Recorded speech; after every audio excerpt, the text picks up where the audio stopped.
રે માટે હેતે હરિનો રસ પીજીએ, હેતે હરિનો રસ પીજીએ. આજ ગોકર્ણજી મહારાજે સુંદર મજાનો ઉપદેશ આપ્યો છે. પોતાના પિતાને ચટકી લાગી ગઈ અને આજ ભાગવત શાસ્ત્રને પોતાના મસ્તક ઉપર ધારણ કરીને આત્મદેવ ઉપડ્યા જંગલ બાજુ.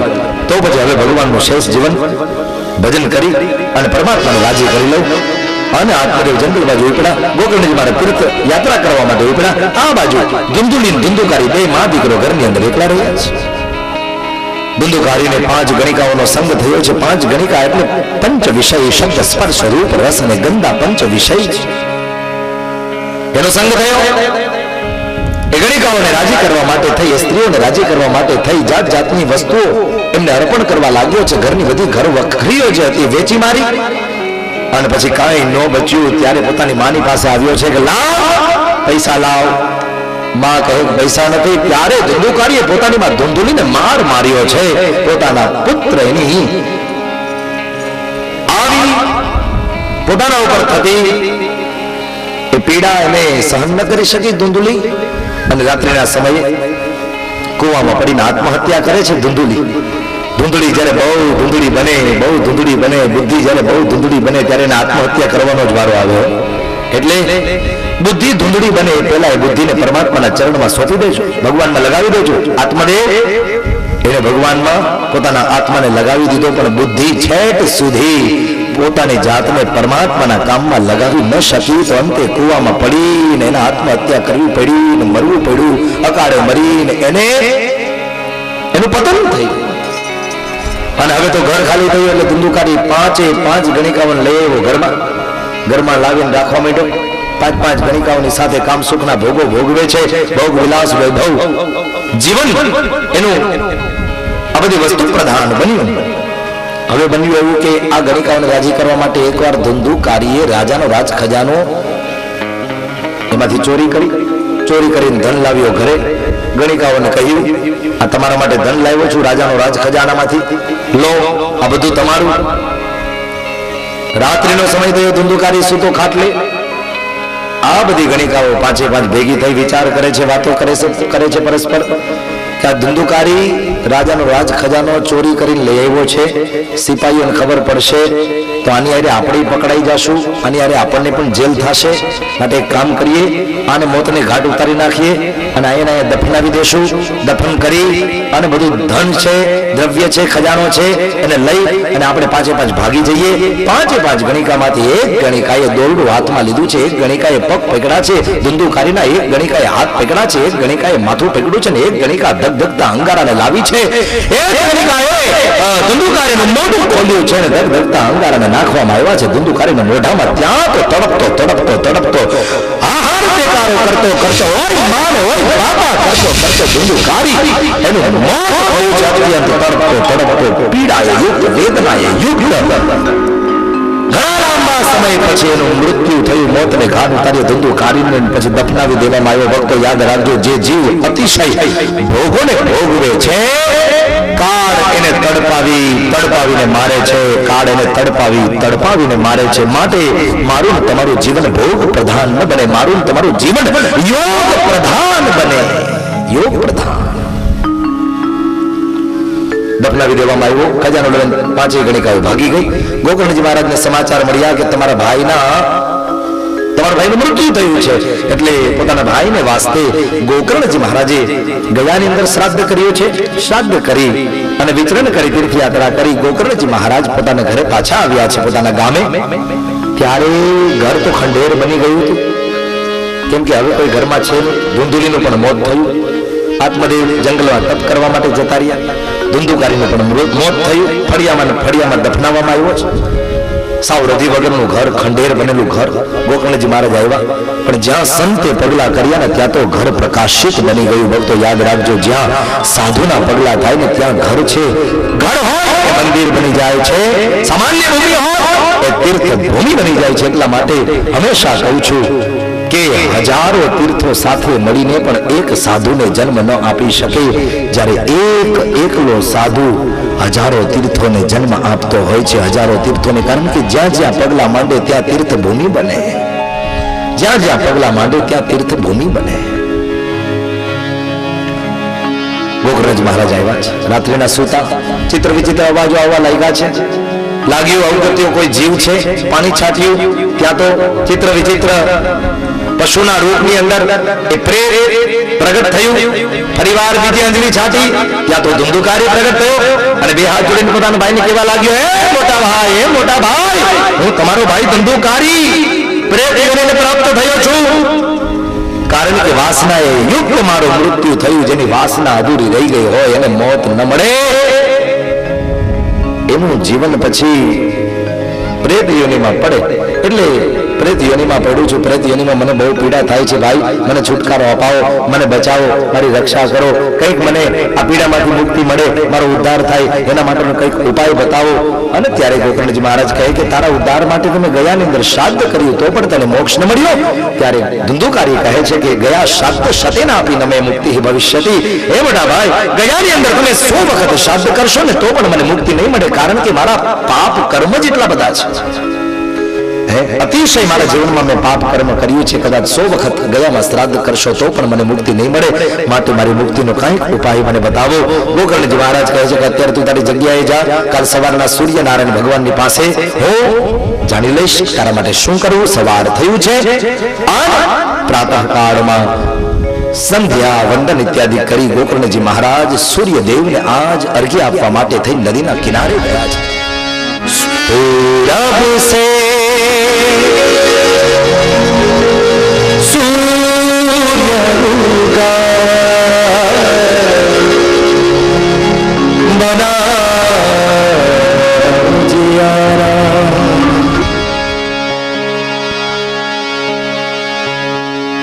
जाई हर दिशा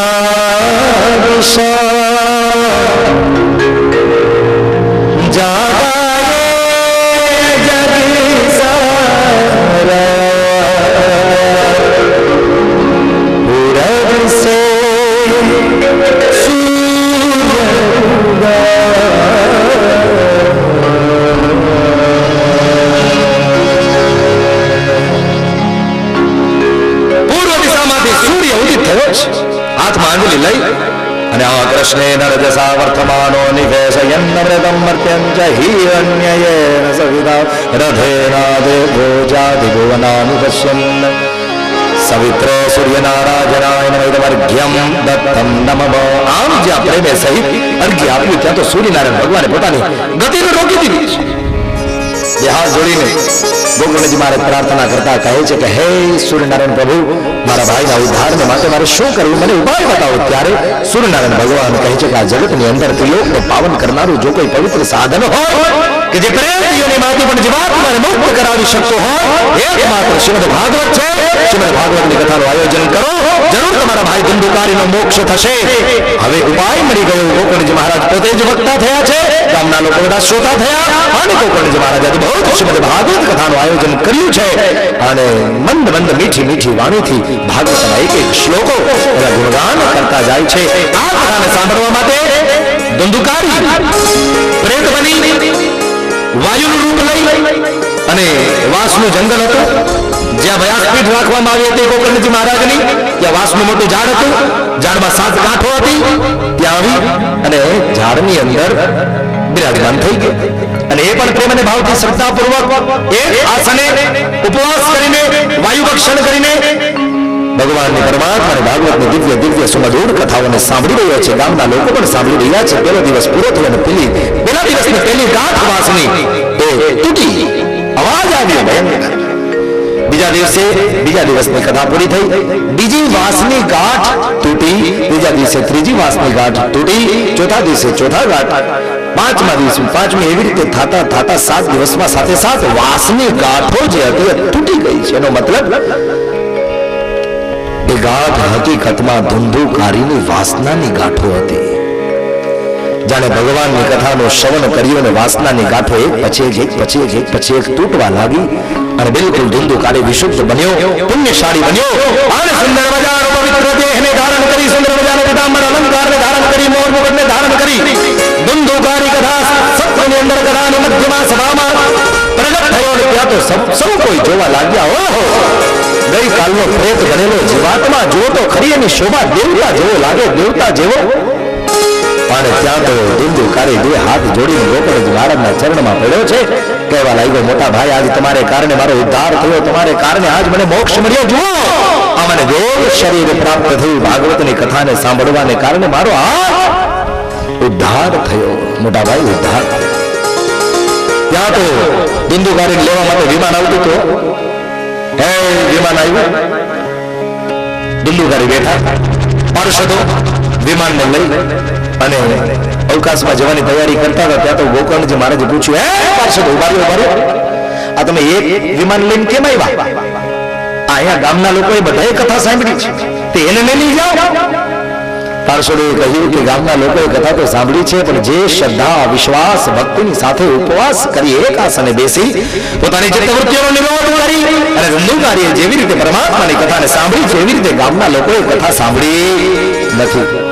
એટલા માટે વિમાન એક જ આવ્યું છે. પણ જો ગામના લોકો પણ પ્રેમ, ભાવ, ભક્તિ સમેત ઉપવાસ કરી નિરાહારી બની ચિત્તવૃત્તિનો નિરોધ કરી પોતાની ઇન્દ્રિયોને પરમાત્મામાં જોડી એકાસ અને બેસીને પરમાત્માની કથાને સાંભળે તો અમે પણ અનેક વિમાનને લઈને આવશું અને બધાને પરમાત્માના ધામમાં લઈ જશું. ગોકર્ણજી મહારાજે ફરીવાર બીજી વખત ભાગવત કથાનું આયોજન કર્યું છે. અને આ વખતે બધા ગામના લોકોએ પ્રેમ, ભાવ, શ્રદ્ધા, ભક્તિની સાથે, વિશ્વાસની સાથે ખૂબ શ્રદ્ધાથી કથાને સાંભળી. ત્યાં તો અનેક વિમાનો આવ્યા છે પાર્ષદો લઈને, અને બધાએ ગામના લોકો બિરાજમાન થયા. સ્વયં પરમાત્માનું વિમાન આવ્યું છે. સ્વયં પરમાત્મા જ ગોકર્ણજી મહારાજને લેવા માટે આવ્યા છે. ગોકર્ણજી મહારાજને પથમાં ભરી લીધા છે. આજ આલિંગન મળ્યું છે ગોકર્ણજી મહારાજને. ગોકર્ણજી મહારાજનું જીવન ધન્ય થયું છે. વિમાનમાં બેસાડ્યા અને સૌ કોઈ પરમાત્માના ધામને પ્રાપ્ત થયા છે. ભક્તો, સૌ કોઈ પરમાત્માના ધામને પ્રાપ્ત થયા છે. આ ધન્ય ભાગવતી વાર્તા, પ્રેત પીડા વિનાશની ભાગવતની કથા એને ધન્ય છે. એકમાત્ર ભાગવતની કથા જ એવી છે કે જે આપણા પિતૃઓનો મોક્ષ કરે છે, જે આપણા પિતૃઓને તૃપ્ત કરે છે. જે આ પિતૃઓ પ્રેત યોનિમાં પડેલા હોય એવા પ્રેત યોનિમાં પડેલા પિતૃઓને પણ ત્યાંથી ખેંચી અને દેવ તુલ્ય બનાવે છે, દેવ તુલ્ય બનાવે છે. એકમાત્ર ભાગવતની અંદર જ આ તાકાત છે. તો આટલા વિમાનો આવ્યા તો રામપડિયા રાઠોડ પરિવારે આવું સરસ મજાનું આયોજન કર્યું છે. તો અહીંયા પણ જ્યારે 8મી તારીખે કથા પૂરી થશે એટલે મને વિશ્વાસ છે કે ઘણા બધા વિમાન આવશે. તો વિમાન આવવાના છે, તમારા નામ લખાવી દેજો એ વિમાનમાં બેસવા માટે. તૈયારી છે ને તમારી? તૈયારી છે ને? એકે આ પાડે એમ નથી કાંતિભાઈ, એકે આ પાડે એમ નથી. કોઈ કહેશે કે હજી દીકરાને પરણાવવાનું બાકી છે એટલે હમણાં રાખો. કોઈ કહેશે 25 વીઘા જમીન છે એની જવાબદારી છે, હમણાં રાખો. હમણાં નહીં, પછી જયારે એકવાર એક ડોહી એ હુંડલો ઉપાડતા હતા.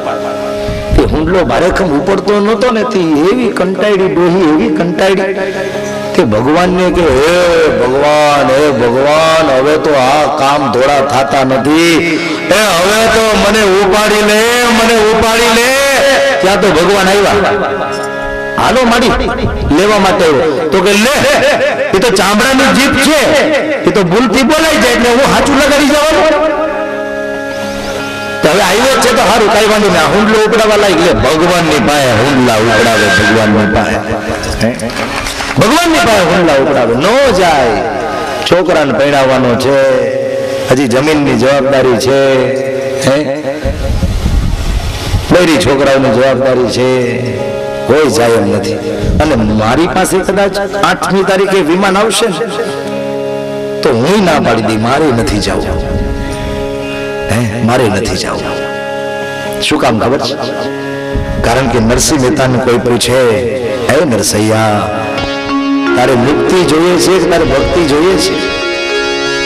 ત્યારે નરસિંહ મહેતા શું કહે કે અહીંયા રહેવામાં મજા છે, વારે વારે જન્મ લેવામાં આનંદ છે, અમારે મુક્તિ નથી જોતી. નમોક્ષસ્યાકાંક્ષા ન ચ વાંછા વિચનમે.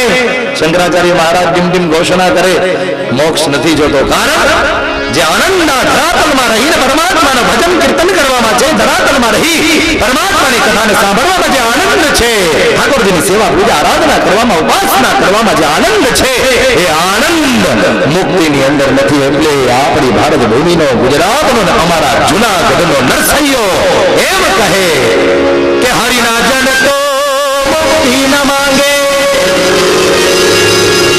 જી જી જી જી જી જી જી જી જી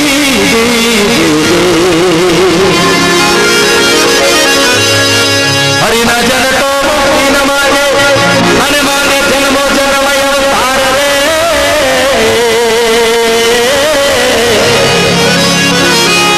નિત સેવા નિત કીર્તન યો છે,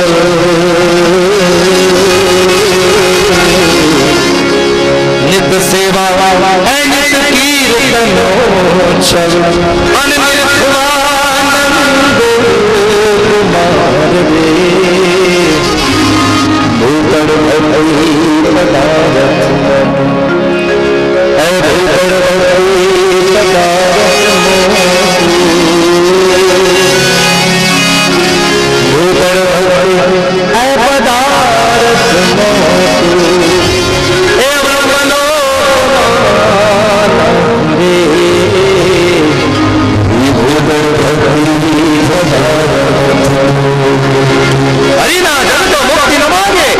જન્મો જન્મ અવતાર રે. અમારે મુક્તિ નથી જોતી, અમારે તો ભક્તિ જોઈએ. કારણ કે નિત ઓછવ, નિત કીર્તન ઓછવ, નિર્ખવાનંદ કુમાર રે. અહીંયા ભગવાનના ઉત્સવો થાય, અહીંયા ભગવાનનું ભજન થાય. હાવ હાચું બોલો એ રામપરિયા રાઠોડ પરિવાર, તમે કદાચ ભગવાનના ધામમાં ભેગા થાવ તો ત્યાં તમે આવું કથાનું આયોજન કરો, ન કરો ને? ઈ આયોજન, આવા ઉત્સવો પરમાત્મા સંબંધી, આવા મહોત્સવો એ આ ધરાતલ ઉપર જ થાય ને અહીંયા થાય ને બાપ સાહેબ, તો એનો જ આનંદ છે, એનો જ આનંદ છે. માટે આજ કદાચ ને વિમાન આવે તો આપણે કોઈએ જવાની ગણતરી રાખવી નથી. તમે અન્ય કારણોથી ન જાઓ, પણ અમુક ભગવાનના ભક્તો છે એ કારણે ન જાય. કારણ કે અહીંયા મોજ આવે છે, અહીંયા પરમાત્માની ભક્તિ કરવાની મજા આવે છે, આનંદ આવે છે. આજ બધાનો ઉદ્ધાર થયો, બધાને પરમાત્માનો લોક પ્રાપ્ત થયું છે. નારદજી કહે, વાહ રે વાહ સનકાદિકો, બહુ સરસ કથા સંભળાવ્યો. આ ઇતિહાસ તો મારી જીવનમાં કોઈ બી સાંભળ્યો નહોતો. ભાગવતનો ભલામણ આટલો બધો મહિમા, ગજબ મહિમા છે. અને પછી તો નારદજીને સનકાદિકોની વચ્ચે સત્સંગ ચાલતો હતો. તે સુખદેવજી મહારાજ આવ્યા. સુખદેવજી મહારાજ આવ્યા તો સુખદેવજી મહારાજને બધાએ જય જયકાર કર્યો. બોલીએ સુખદેવજી મહારાજ કી જય. સુખદેવજી મહારાજે આવીને આશીર્વચન બધાને પાઠવા કે હે સનકાદિકો, હે નારદજી, બાપ તમારો આ ઉદ્યમ એનાથી હું રાજી છું. જ્ઞાન ભક્તિ વૈરાગ્યના ઉત્થાપનને માટે તમે આવું સરસ મજાનું જ્ઞાન સત્રનું જ્ઞાન યજ્ઞનું આયોજન કર્યું. હું બહુ રાજી છું. એક સાધુ તરીકે તમને બધાને ખૂબ આશીર્વાદ આપું છું. અને યાદ રાખજો ભક્તો, બરાબર એ જ સમયે સુખદેવજી જ્યારે આશીર્વચન સમાપ્ત કર્યું ત્યાં તો કથા સભાની મધ્યમાં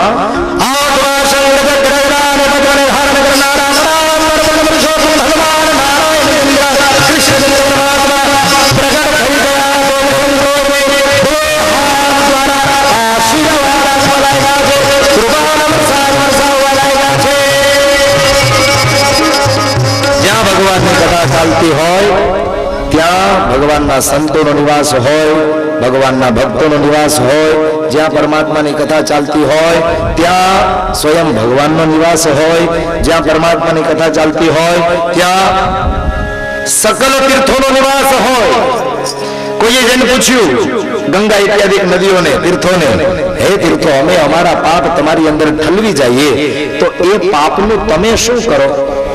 તે ગંગા ઇત્યાદિ તીર્થોએ કહ્યું કે તમે તમારા પાપ અમારી અંદર ઢલવી જાઓ ને એ પાપને માથે લઈને અમે જ્યારે આવી ભાગવતની ભગવાનની કથાઓ ચાલતી હોય ત્યાં જઈને બેસી એટલે અમારા બધાય પાપ ધોવાઈ જાય, અમારા બધાય પાપ ધોવાઈ જાય. सर्वाणि तीर्थानि वसन्ति नित्यम. जहां पर भागवत की कथा हो रही हो, कोई भी कथा हो रही हो, वहां पर सकल तीर्थों का निवास होता है. ભગવાન નારદજી ઉપર રાજી થયા એટલે કહ્યું, નારદજી તમે જે કાંઈ ભક્તિ જ્ઞાન વૈરાગ્ય માટે ઉદ્યમ કર્યું બહુ રાજી છું, માટે કંઈક માંગો, શું જોઈએ છે? એટલે નારદજી કહે કે ના પ્રભુ, બીજું તો કાંઈ નથી જોતું, પણ જેમ કથાને અંતે તમે મને અહીંયા દર્શન આપ્યા, સૌ કોઈ ભક્તોને દર્શન આપ્યા, એમ તમારા સાચા ભક્તો હોય જે સાચા હૃદયથી તમારી કથાને સાંભળે એને તમે સાચી રીતે દર્શન આપજો. મારા શબ્દો ઉપર ધ્યાન દેજો. જે તમારા સાચા ભક્તો હોય, જે તમારી સાચી રીતે કથા સાંભળતા હોય, સાચા હૃદયના ભાવથી, એને સાચી રીતે તમે દર્શન આપજો. હવે આપણે સાચા છીએ કે ખોટા, આપણી ભૂમિકા શું છે એ આપણે નક્કી કરી લેવાની. નહીતર ભગવાન આવશે તો ખરી, પણ સાચી ભૂમિકા નહીં હોય ને તો બાજુમાંથી આવીને પણ નીકળી જશે ને આપણને ખબર નહીં પડે. तुलसी यहाँ संसार में सबसे मिलिए धाय, ना जाने किस रूप में नारायण मिल जाए, नारायण मिल जाए. तो राम परिवार राठौड़ परिवार द्वारा आयोजित श्रीमद् भागवत ज्ञान यज्ञ ની અંદર મહાત્મ્ય અત્ર વિરામ પામે છે. છેલ્લા છઠ્ઠા અધ્યાયની અંદર વિધિ કથન કર્યું છે. મુહૂર્તોની અંદર, સારા મુહૂર્તોની અંદર ભગવાનની કથા કરવી, ભાગવતની કથા કરવી, શ્રોતા વક્તાના નિયમો બતાવી, મહાત્મ્યને વિરામ આપ્યો છે. આવો ભક્તો આપણે પણ મહાત્મ્યને વિરામ આપીએ, ભગવાનના ચરણોમાં મહાત્મ્યને સાદર સમર્પિત કરીએ. કાયેન વાચા મનસેન્દ્રિયેર્વા બુદ્ધેર્નિભાવ કૃષ્ણાર્પણમસ્તુ.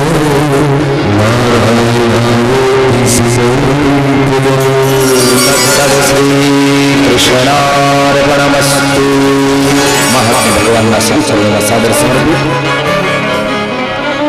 રામપ્રિય પરિવાર, તમારી રહેવાની સગવડતા, ભોજન ઇત્યાદિની સગવડતા બધું અહીંયા જ છે. મને સમાચાર મળ્યા કરો છો એટલે પરમાત્મા તમારા ઉપર વિશેષ રાજી થશે. અન્ય લોકો ભાગવતની કથા કરે અને સાંભળે એને જે પુણ્ય મળે એના કરતા વિશેષ પુણ્ય તમને પ્રાપ્ત થશે. કારણ કે તમે તપ કરીને આટલી તકલીફ વેઠીને આવા તડકામાં અહીંયા ને અહીંયા રહેવું, અહીંયા ને ભોજન કરવું, ખાવું પીવું, અમુક લોકો જતા રહેતા હોય, પણ તેમ છતાં જે ભક્તોએ આયોજન કર્યું છે બધાને બાપ ખૂબ હૃદયના આશીર્વાદ, અને જે તમે તપ કરો છો, અમારી જે કંઈ સેવા કરો છો એના માટે અમે બહુ રાજી છીએ. બસ પરસ્પર પ્રેમ રાખજો, પરસ્પર સૌહૃદ ભાવના રાખજો.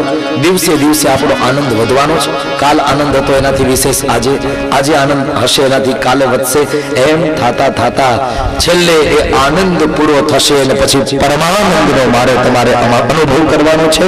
પરમાનંદનો એટલે કે પરમાત્માનો મારે તમારે અનુભવ કરવાનો છે. જે અમારા સ્વયંસેવક ભાઈઓ દ્વારા સૂચનાઓ હોય તે સૂચનાઓ લખી અમારા બ્રહ્મ દેવતાઓને આપતા જજો. એ સૂચનાઓ અમારા બ્રહ્મ દેવતાઓ બધા સુધી પહોંચાડશે. અત્યારે 2 મિનિટ માટે હરિનામ સંકીર્તનનો આશ્રય કરી અને અત્યારના પ્રાતઃ સત્રને વિરામ આપીએ. બીજું સત્ર બરાબર 3:30 વાગ્યે પ્રારંભ કરી દેશું. 3:30 વાગ્યે બધા ભક્તજનો અહીંયા હાજર થઈ જાય. 3:30 નહીં, 3:15 વાગે તમારે બધા હાજર થઈ જવાનું, કારણ કે વક્તા આવે એ પહેલા જો તમે સ્થાન ગ્રહણ કરી લો તો તમે વક્તાનો આદર કર્યો કહેવાય, તમે વ્યાસપીઠનો આદર કર્યો કહેવાય. હું એમ નથી કહેતો તમે મારો આદર કરો, પણ જ્યારે વ્યાસપીઠ ઉપર બિરાજમાન જે વક્તા હોય એનો આદર તો ત્યારે જ કર્યો કહેવાય કે તમે વક્તા આવે પહેલા આવીને બેસી ગયા હોય. તો તમે પણ આવો, અન્ય લોકોને પણ લાવો. ખૂબ સરસ, આવો ભગવાનના ચરણમાં મહાત્મ્ય અર્પણ કરી 2 મિનિટ માટે હરિનામ સંકીર્તનનો આશ્રય કરી. શ્રી રાધે જય રાધે, જય શ્રી કૃષ્ણ બોલો, જય રાધે. શ્રી રાધે જય રાધે, જય શ્રી કૃષ્ણ બોલો, શ્રી રાધે જય રાધે, જય શ્રી કૃષ્ણ બોલો, શ્રી રાધે જય રાધે, જય શ્રી કૃષ્ણ